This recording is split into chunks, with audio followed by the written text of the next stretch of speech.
Nasihat vereyim, la mekana yar olmayın.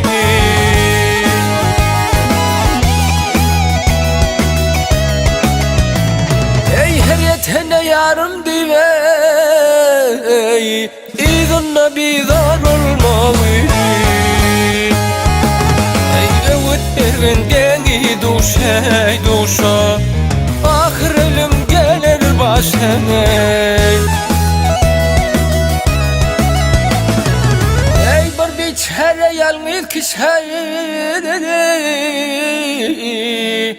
sütemeyle daralmayın.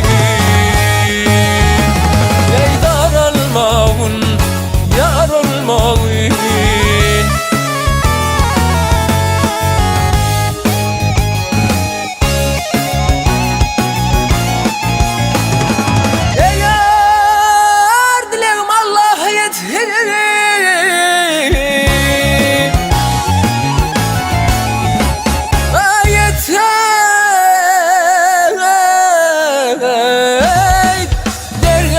Ne kabul etse, ey evinin ödünden öteyim, ey yalancı da kar olmayın.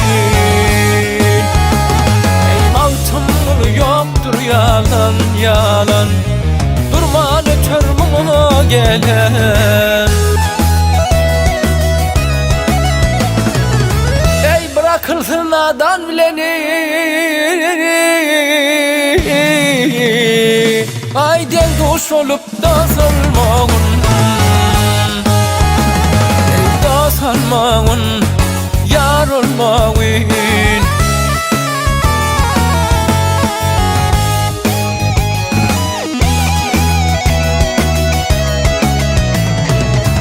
Ay bırakılsın, ay bırakılsın nadan bileni, eyden kuş olup da salmağın.